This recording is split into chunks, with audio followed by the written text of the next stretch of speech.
Good morning, everybody. Welcome to Coffee and Cloud Native. My name is Adrian Goins. Every night, I and my army of undead bots scour the internet for news and content related to Kubernetes and Cloud Native. And every day, you'll find me here to share the bits that I find interesting. It's a curated list of content. I go through around 200 submissions every night. You all know the thing. Whatever. Hi. Happy day before Halloween. Where's my chat window? There it is. Am I even online? Hello? I think I'm online. Let's get over in this live chat thing. Hello. Oh my gosh, you guys are already going crazy with the gifts. Yes, Steve G. Apparently there's a bit of a naming war going on in the Discord chat about people who are named Steve and Steven. Yes, it's a face tattoo. I spent all night last night. But come on, isn't this the best thing ever? It's like, you know, I can be myself. Always be yourself. Oh, man. All right. Good morning, Mac. Good morning, Stack Clash, and Ian, and Steve Jaguar. Carolina, nice to see you. Welcome. Buenos Aires. Nuno. Restream bots. Dun, dun, dun, dun. Captain Justin. Wife bots. Awesome. Awesome. Vito. Oh, Vito, I use Nexus, by the way. Vito was asking what people are using for registry. But I think you probably mean external registry. For external registry, I've been using Docker Hub, but obviously that's all falling apart. But my personal projects are actually up in GitLab, and I've never had a problem with GitLab either. But for public registry, I think you're going to see a lot of stuff coming up. I think JFrog has a new thing. You're going to see a lot of stuff. So the objective for today's Coffee and Cloud Native show is to not smear my makeup with my coffee. If you're watching this live on Twitch or YouTube or anywhere else in an hour in the future, please click the thumbs up and the follow buttons and do the whatevers to make the things all do what they're supposed to do. Okay. So, internet's looking sort of good today. I'm streaming at a lower bit rate because Chile still hasn't figured out how to turn the internet back on. We actually had an earthquake the other night, and like we get lots of earthquakes. They're not a big deal. But sometimes they're like just rumblings, and sometimes it's like somebody just punches the earth. This was one of the punch the earth ones. And when that happens, because most of the infrastructure is wireless, even going up and down the country, there's microwave links, it moves the antennas. So I spoke to my backup provider yesterday, and they said that yes, there's a problem with the antenna over here, and since they're also the outbound connectivity for my main provider, though it's over fiber, at least from their office. Anyway, we're up. Hopefully we're good. Hopefully there's no problems. Hopefully the stream does not die. But if it does, it'll come back as the undead stream. Let's get started. I will occasionally talk like this. Lisa identified it as the character from The Lodge in the spooky H.P. Lovecraft DLC for Borderlands 3. We're rolling up on that time of the year where people start making predictions for the next year. I'll bet you nobody got 2020 right in their 2019 predictions. I predict that in 2020 things are going to be awful. No, they all predicted really good stuff, and I mean that's the right thing to do for predictions. Nobody wants to predict the end of the anything. But we've got new stuff coming. This popped up a couple days ago. Edge computing predictions for 2021.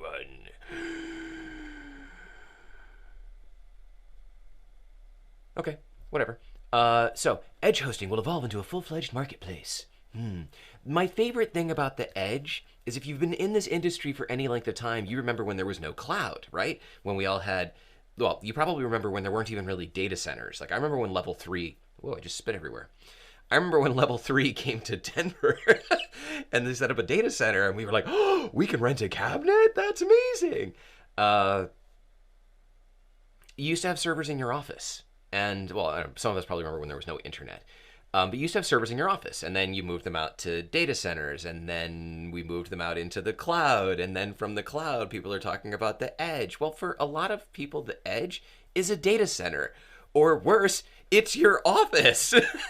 So it's like, everybody's like, no, we're marching forward into the future. No, we're not. We're going backwards. We're just giving it a different name. So I'm waiting for them to like get rid of the internet and call it progress. Because the internet did not turn out like any of us thought it was gonna. It's like when you have a wonderful child and you're like, he's gonna grow up to be a scientist who finds the cure for cancer, and he grows up to be Jeffrey Dahmer. Whoops. Did I just call the internet Jeffrey Dahmer? I might have. Okay, so what else? Kubernetes will dominate, but there won't be an orchestration winner. How's that for a prediction of nothing? Huh? This is going to win, but it might come in second place. AI will leave the data center for the edge. Duh. Private 5G networks will spread. Well, okay, so that's not just, I was going to say duh again, but that's not just 5G networks will spread, it's private 5G networks will spread. Which is interesting. So nationwide 5G for major telecom networks won't be sufficient to meet edge computing needs. In its place will be private 5G networks deployed by companies and developed by manufacturers like the people who are making all of the hardware for all of this stuff anyway, except for Huawei. Well, I guess Huawei is for countries that don't hate them. In 2021, Forrester predicts, and I'm not saying anything about whether hating or not hating Huawei is correct. I just know that Huawei's getting some hate from everybody. In 2021, Forrester predicts private 5G networks will be used in cases like factory floor automation, AR and VR for remote inspection, surveillance, quality assurance, blah, blah, blah, blah, blah, predictive maintenance, and employee safety. That sounds to me like they're going to put 5G networks up, like, in the factories because they need that much bandwidth or something. I'm not really sure what that prediction is. But it is interesting in that the equipment to do 5G communication will be so prevalent that if your cellular provider sucks, well, just get yourself some 5G antennas and just, I don't know, do something. Become your own 5G microcell. I don't know. I don't have 5G. Chile's just now talking about getting 5G. We'll probably get it in like 2035. By the time the rest of the world is up on like 12G. No. Bish. Oh, I didn't talk about the giveaway. What? We're at 50 already? Okay, so I don't have show notes anymore. I just kind of make this up. Yeah. Okay, well, let's talk about the giveaway. WifeBot, you're fired.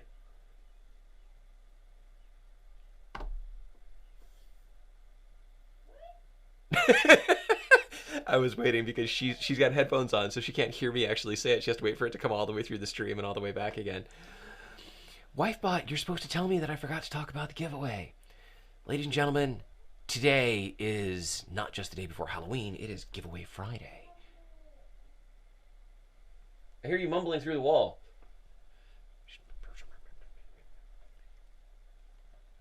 You know how it is.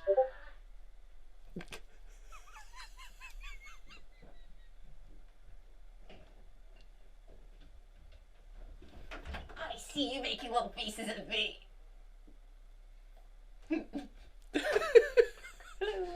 There's the disembodied hand of the WifeBot. Are we at 50? Are we? It's like I've never done this before. Okay. So what are we doing today? We are giving away. Every Friday, I give stuff away. I'm not wearing my glasses. I can't see my stream deck. I'm like, which button do I press? Oh, hey, they're having another sale. Awesome. So, the rules of the giveaway, which we already just got, but I'll explain it anyway, and I'll give you guys time to come and join. The rules of the giveaway are, if we get 50 people watching as a combination between Twitch and YouTube, then that triggers the giveaway. And I will give away this to somebody in the live chat channel on Discord. So come and join the Discord server, because that's where the chat actually happens. It gets relayed out to Twitch and YouTube. This is one of the highest voted courses on Udemy for learning about Kubernetes. Brett Fisher is a wonderful guy, and this is what we're giving away for the month of October. We've given away several of them, except for the first week when well, whatever. We're giving this away. So in order to win this, you simply have to come to the live chat channel on Discord, and I will set up the giveaway that I forgot to set up. Ooh.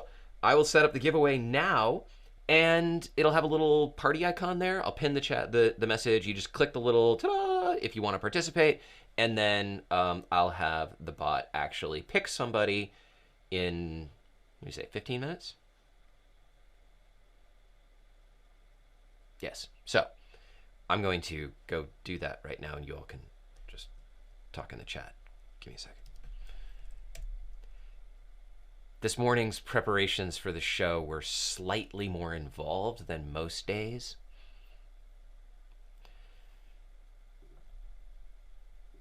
Okay. Ellie, giveaway, create, live chat.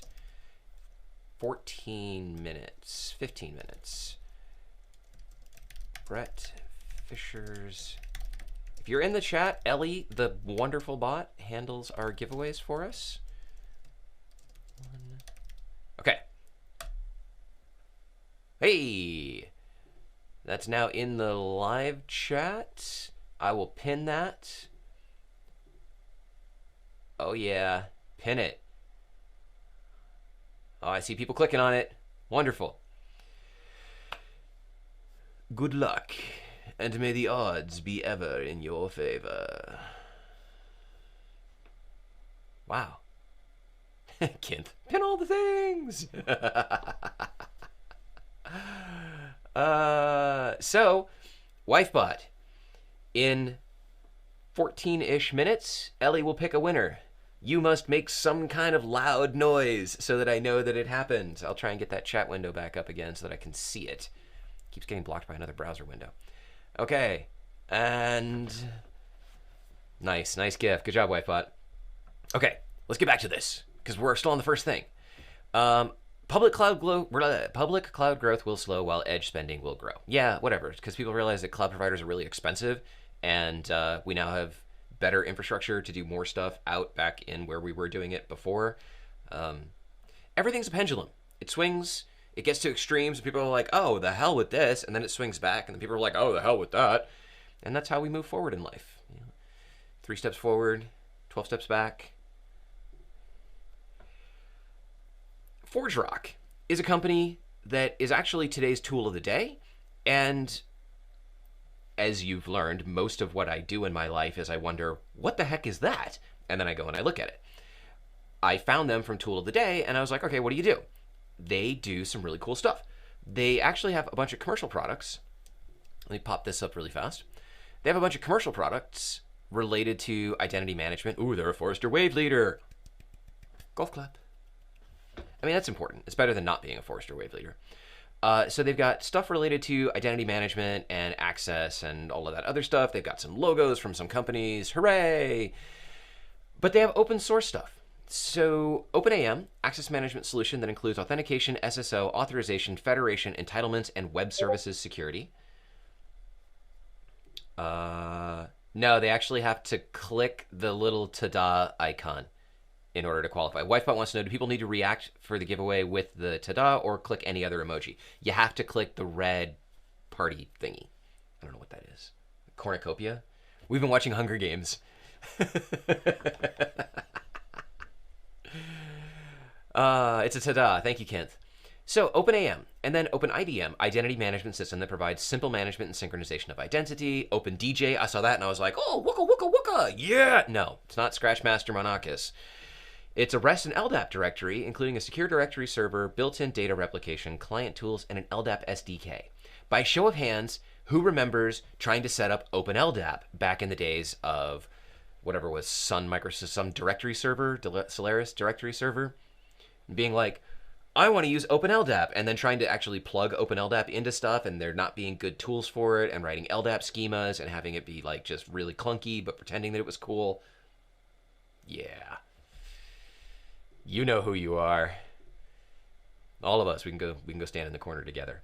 So seeing stuff that tries to make LDAP easier is still, it warms the secret special place in my heart that hates LDAP.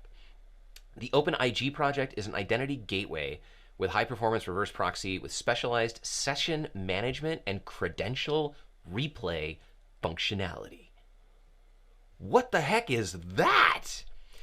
So if you go to any of their tools, with these things, they've just got really great open source tooling for identity and access management. And my personal favorite thing is their retro, we don't give a damn about CSS, straight up boring website. Like, to heck with all of this accessibility nonsense. We're just, yeah. So please check out their tools. I know a lot of us are using Keycloak or Okta or whatever other thing for SSO, but if you are interested in exploring this, check out their stuff. As they have things that I think are great. Where did that thing go? That not OpenDJ, Waka Waka, OpenIDM. Is this the one that has the reverse proxy? Where's their main page at? OpenIG. OpenIG. So you can extend SSO to any application. Can I highlight text? Hey, I can. That's fancy. Extend SSO to any application, federate enabling applications, implement standard-based policy enforcement. This looks like, so it's a Java-based, I apologize, Java, it's not my fault, Java-based reverse proxy that runs as a web application. All HTTP traffic to each protected application is routed through OpenIG, enabling close inspection, transformation, and filtering of each request. So it acts as an authentication proxy so that you don't have to add all of this stuff to your back-end applications. Tools like this are a great way to futurize. It's going to be today's word of the day. Futurize stuff. There you go.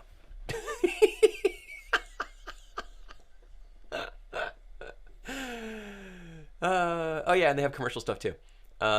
So hi Forge Rock, welcome to the show. This came from Draken. Yesterday, we were talking about network diagram solutions, or is it 2 days ago? I guess it was 2 days ago because I tweeted about it yesterday. Whatever. And so this was his recommendation, and I had seen this a long time ago and forgotten about it. But basically, you can create network diagrams by just using simple Python objects. So here's the Python stuff on the left, and here's the network diagram that it creates on the right. So you can encapsulate things and draw your links, and it's really simple. And he likes this because it allows him to store his network diagrams alongside the infrastructure as code policies that build the networks themselves. And probably you can link I'm just guessing because it seems like it's a logical step, that you could probably extract from your IAC code something that generates this. If not, hey, whoever goes and builds that, when you're the next Silicon Valley unicorn, just, remember us. Mr. Lundquist says, I just use GraphViz. We had lots of stuff. I mean, there was the whole list of stuff on the other day, but this wasn't included. So I wanted to throw this out there and say thank you, because this, actually, hang on. Where's there a link to this? Links to everything. Where's the news crawler? Links to everything go up in the community site on the day of the show. That's going to be across the bottom of the screen in a second. And then they go up in the YouTube video description the following day. So if you're a member of the community site, you can come and join, and you can get all of this stuff in about an hour after I render the video and upload it. Otherwise, you'll get it, well, for today, you'll get it on Monday. Come on, what better reason is there to join the free community site? You don't have to wait 3 days. Netris is a new company with a product that only costs money, but I want it. I probably can't afford it. So Netris, if you're watching, can I have a free license, please? Because this looks dope. This is, well, this what I have on the screen right now is their Kubernetes networking manifesto. Sounds like the Unabomber, right? The Kuba bomber, Kuber, whatever. Their idea is that you should be able to define your network using external tools. The example that they're giving here is using Kubernetes custom resources, and then it gets built for you. Initially, I was like, okay, software-defined networking, meh. But they've got a video that it's like a minute long. I'm not going to show it to you because it's a video. Oh wait, was it this video? Wow, this video doesn't even want to load. This is a After Effects animation. Learnings from both Oh my god, it's customers. talking. Okay, so I'll just try and get like some screenshots here. So they've got a GUI that you can build stuff with, but you can talk to it from all sorts of external systems. You can define switches, routers, BGP configuration, and I'm not sure what the back end is, if the back end is all SDN or if it's actually able to do configuration of real devices, if you have, Juniper routers or Cisco switches or something like that. But the fact that you can do all of this drag and drop or with CRDs is like, I got really excited. I'm a networking nerd. I loved building out BGP peering and OSPF over VPNs and just watching route synchronization and failovers, and it's like you've built this bubbling cauldron of magic. And when it works, it's amazing. And when it doesn't work, I want to cry, and probably have. But I'm not going to talk about that. So things like this that simplify it and that take that work of the gods and bring it down into the land of mere mortals, I'm 100% down for. Because at this point in my life, I really value things that are not complex. I value things that are simple because I want to do other things besides just sit there and screw around with complexity. But occasionally, I want to put my complexity hat on and be like, oh, this is great, and then put it back on the shelf. Netris, super cool, totally not free, looks relatively new. If I can get any further access to it besides a sandbox, I'll let you know. Dum, dum, dum. Are you guys having a GIF war? They're having a GIF war. All right, it's going to be another 3 minutes or so before the giveaway. Where's that pinned post? Time remaining 4 minutes and 7 seconds. 4 minutes and 1 second. In 4 minutes, we will have a winner. If you are not in the live chat channel on Discord and you have not clicked the little ta-da icon on the pinned post for today's giveaway, then you cannot win.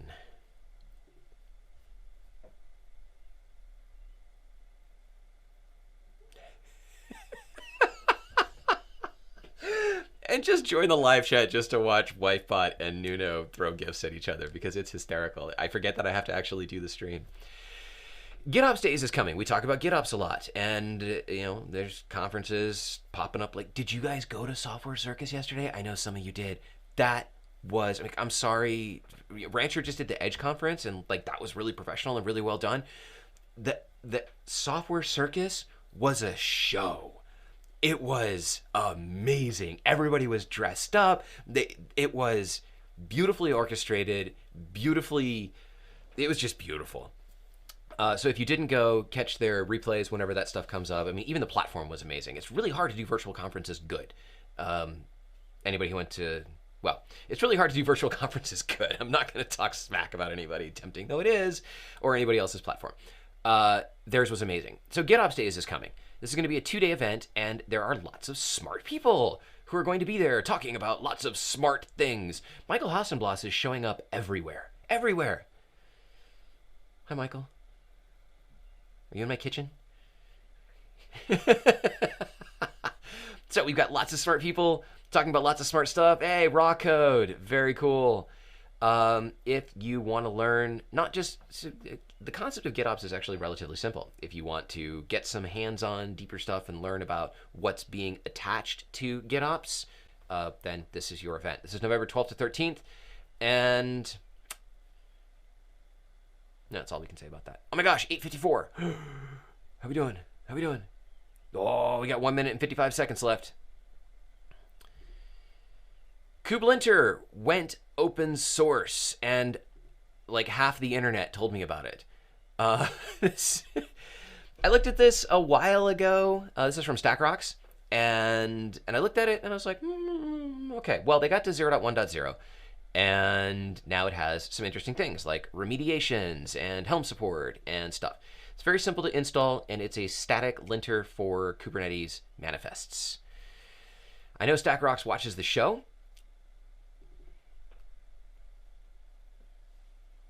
I would like to ask that you modify this to accept manifests piped in over standard in. Because if when I went to test this last night, the stuff that I can most easily test with is actually built with Kustomize. So running Kustomize build builds all the manifests, and then I want to pipe that into a linter. And I can't. I have to Kustomize build, save that to a file, and then run the linter on that, which is going to make it harder to put into CI/CD systems. So if you guys can just modify that to accept input on standard in and default to linting it, that would be super to see in 0.1.2. Otherwise, it looks great. You can configure what it cares about and what it doesn't. Not all of its checks are enabled by default, so you're not going to get a lot of noise right out the gate. Do I have a terminal open still? Ooh, I do. Whoops, where's my terminal? Where's my linter? I was playing with this last night. Do I still have it up on the screen? No. Oh yeah, I was looking at, there we go. So here you can see, for example, just in my little sample test stuff, container Nginx doesn't have a read-only root file system. Okay, no. It's not set to run as non-root. Now, these are the defaults, so if you don't care about these things, you can turn them off. It did actually catch that my test environment that I used for the Rancher training still had an ingress that was extension/v1 beta 1, and I was like, oh, okay, that's cool. So I went and fixed that. Otherwise, you can look at what they have. Rob! give me the. Congratulations, Rob. Rob is today's winner of the Brett Fisher Kubernetes Mastery Course. Congratulations. Hang on, I gotta explain what this is. Oh my god, besides being terrible. So Rob, Wi-Fi's going to ping you to get your information so that I can send you your prize. This is one of our dog's favorite toys. This is Rhino. Our dog knows a lot of words. One of the words, he knows the words for most of his toys, and they're crazy toys like Bouncy Ball and Duck, who was a bear, because that's a funny story. We had a cat that we frequently called Bear. So we didn't want the dog to eat the cat. So we couldn't tell the dog to go get the bear. So we had to name the bear toy Duck, because we don't have a duck. That was fine. But Foxtail, the dog who loves counting his toys, will take this because it's a trap. You squeeze it and it doesn't make any noise. It doesn't make noise until you release it. So he will hide this under the pillow where the other dog sleeps. So she'll come and she'll like nestle down in bed and then she'll stay there. And when she gets up, just in the other room, you just hear, and we know that Foxtail booby trapped somebody. And then he laughs. He gets this like little dog smile and he's like, awesome. Kublinter. Wow. So yeah, Kublinter and dog toys. It's got a config file. You can do all sorts of stuff with it. So they just put it out. Don't give them a hard time. Let them know what you'd like to see them do differently. 8:58. What do I got left? We're going to do it all. We're going to do it all. Where do you have to be this morning? Grafana announced Tempo yesterday. Grafana, I said yesterday, has been doing lots and lots and lots of things other than just Prometheus and Grafana, which is great.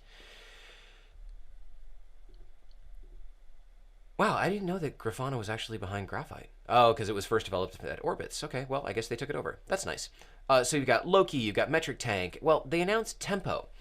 And their argument for Tempo, I'm sorry I can't make this larger, but they too don't really care. Oh, does it work now? Oh, now it works. I was zooming in earlier and the icon overwrote the text. Okay, good. Well, they fixed it this morning. Yay! Grafana Tempo is a distributed tracing system, and it's designed to use Prometheus for indexing so that you don't need to store huge amounts of data. Their argument is that the cost of data storage for proper distributed tracing is significant enough. Heater just turned on.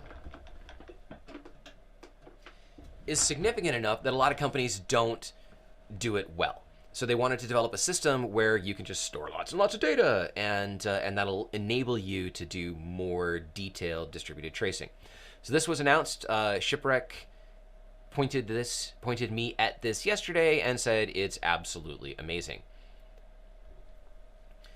We got two more things before the tool of the day. They're very quick. One, Istio Workspace. This came to me from Endre. It's E-N-D-R-E. I don't know if that's supposed to be Ender or Endra. Came to me from a fine gentleman on the Rancher Users Slack, saying that it's something that he uses for integrating development environments with remote Kubernetes clusters. I looked at it. It looks very interesting if you are using Istio. This is from the Maestra project. Maestra is Red Hat's opinionated Istio distribution.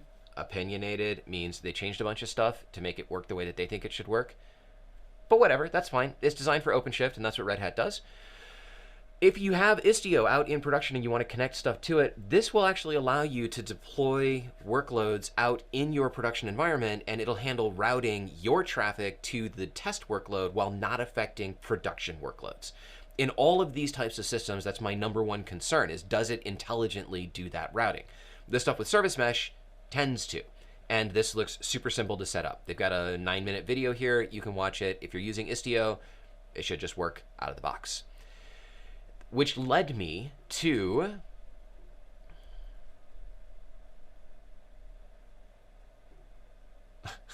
people talking in the chat, which led me to telepresence, which somebody brought to my attention a long time ago in the early days of the show, and I've just never put it on the show. I like the idea of telepresence, but this is not for putting stuff into a production environment. Telepresence will connect through proxies your local development environment with a Kubernetes cluster somewhere. That could be on this machine, it could be on a machine over there, it could be a machine out somewhere else, allowing you to do development against resources that are in that other place. Now, unlike a service mesh solution, this isn't going to do the magical routing, so don't do this in production. But it looks lightning fast and sets up all the routes and does all of the magicalness for you so that you can just basically, run a development environment as if you were developing in the microservice app out in the wherever it is over there. Oh, Vito says telepresence is slow.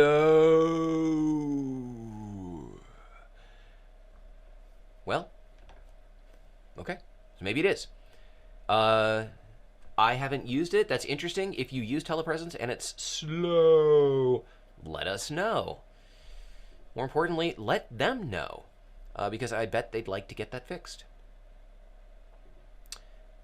Right here on my face, it itches. I really want to scratch it, but I can't. This takes us to the tool of the day. We're at 9:03. All right. Oh my gosh, it really itches. Ah. I will poke it. Tool of the day is from ForgeRock that we talked about earlier. And this is how I found the ForgeRock stuff, because I'm like, bro, who the heck are you? Wife says, stop scratching your face. I'm just poking it. Oh, you gotta have a screwdriver here. Oh, it feels so good. I scratch the skin off. Secret agent. We get lots of stuff on here that you pull secrets out of Amazon Secret Manager or Vault and stick them into Kubernetes and do whatever. Well, this goes the other direction, but it also, it's part of their other tool set. It looks like you can use it anywhere. Basically, you create a config file, and it creates a bunch of random secrets. So if you just need a bunch of random secrets, or if you need secrets generated that are super strong for the various things that you're doing, then you can use this. And it will actually create the secrets in the Kubernetes cluster, and then optionally, if you so desire, if it is the way that you wish to live your life, you can push those secrets out into another place. And they have instructions on how to set it up with ASM, with GCP, with blah, blah, blah, Azure, not with Vault. How to set up cloud backups, that's cool. Importing your own secrets. And then they talk about the schema. The schema is very interesting. The way that they do this is you basically build, where's their example? You build, damn it, samples. You build this secret agent configuration and you apply it, and in here are the rules of the secrets, all the secrets that you want it to create. And it creates all of them, and it sticks them all in the places where they're supposed to go, and it does all of the whatevers. So these secrets can be, anything at all. CAs, CA certificates, trust store stuff, passwords, any type of secret information. What's not clear, because this is built for their systems, I don't really yet know why I would want to make a whole bunch of random secrets, unless, I mean, I get if there's backend systems that need secrets that I don't ever need to interact with as a person, then creating a bunch of random passwords guarantees that I will survive the rubber hose cryptography. Are you familiar with rubber hose cryptography? Rubber hose cryptography says that it doesn't matter how secure your password is encrypted if I can beat it out of you with a rubber hose. Not knowing what your passwords are, that's fantastic. That's why I like to use automatic password generation from 1Password. And although you can still like beat my master password out of me. Anyway, so that kind of an idea I totally get. I'm sure there are others of you that need systems to talk to each other, that need secrets that you don't care about, so a tool like this might be helpful. And now that is the end of the show for today. If you liked what you saw today, give the video a thumbs up, subscribe to the channel, follow me in all of the places that one might follow me, because I am really weird. And I don't dress like this every day. If this is your first time watching the show, I promise you it's not like this. It's mostly like this. Links to everything I talk about in the show go up in the free community site at community.cncn.io after the show ends, so just come and join us. You'll get access to the links in the video replay a day before the rest of the internet. Membership is free. There's no reason not to join. Join the Discord server. That's where the chat continues after the show ends, and it's going on all day long. This is a community, so if you have questions, if there's things that you saw here, if you want help with Kubernetes, if you want to talk to people about solutions, for example, I'm looking at, oh gosh, what's it called? The Kube Egress IP project from Nirmata, and I know that there's somebody from Nirmata that is in the community site, so I was able to just reach out and say, hey, do you guys use this in production? Is it actually stable? Like, how experimental is it? Because I want to try it. That's what I'm trying to build here, is a community where all of us in this space can pretend that it's still like 1996 when we could just go on Usenet and ask questions and people were helpful. Let's all be helpful, right? If there's something you'd like me to talk about on the show, hit me up, let me know. I'm all over the place. You can find me. I'm running late, so I'm going to cut all of this short. Have a great day. Have a safe and happy Halloween if you're going out and doing anything. If you're not, have a safe and happy Halloween anyway. Keep learning. Stay caffeinated. I'll see you in the next show. Goodbye. Don't